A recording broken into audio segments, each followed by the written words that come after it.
நீங்கள் இப்போ பார்த்துக்கிட்டு இருப்பது சேலம் மாவட்டம் பேலூரில் உள்ள அருள்மிகு தான்தோன்றீஸ்வரர் திருக்கோயில். ஒரு குதிரையோட சிற்பம் பார்த்தோம், இப்போ ஒரு யாழியோட சிற்பம் பார்த்தோம்.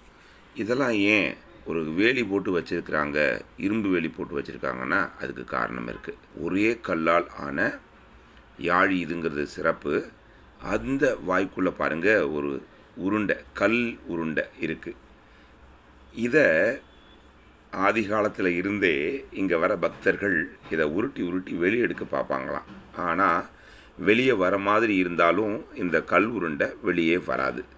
அந்தளவுக்கு மிக நுணுக்கமாக இந்த யாழியை அந்த காலத்து சிற்ப கலைஞர்கள் உருவாக்கி இருக்கிறாங்க. இது இடது பக்கம் இருக்குது.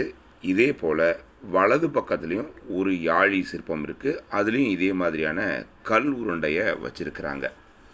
ஒரே கல்லில் எவ்வளவு அழகாக, இவ்வளவு நுணுக்கமாக, துல்லியமாக ஒரு கல் உருண்டையை வடிவமைக்க முடியுமா? அதிசயம்தான் நமக்கு மிஞ்சுது. இந்த அதிசயத்தை நீங்கள் பார்க்கணுன்னா சேலம் மாவட்டம் பேலூரில் இருக்கிற தான்தோன்றீஸ்வரர் கோயிலுக்கு வரணும். சேலம் மாவட்டத்திலிருந்து ஆத்தூர் போகிற வழியில் வாழப்பாடி தாண்டி இந்த பேலூர் இருக்குது. நான் சொன்னேன் இல்லைங்களா, வலதுபுறத்துலேயும் இதே மாதிரியான ஒரு யாழி சிலை இருக்குது. இதனோட வாயிலையும் அந்த கல் உருண்டை இருக்குது. இதை பக்தர்கள் தொற்று அதிகம் உருட்டு விளையாடுறாங்கங்கிறதுக்காகத்தான் இந்த தடுப்பு சுவரே, அதாவது இந்த தடுப்பு வேலியை அவங்க வச்சிருக்கிறதா அங்கே இருக்கிறவங்க சொன்னாங்க. தான்தோன்றீஸ்வரர் அப்படிங்கிற இந்த கோயிலில் சுயம்பு மூர்த்தியாக ஈஸ்வரன் இருப்பது சிறப்பு.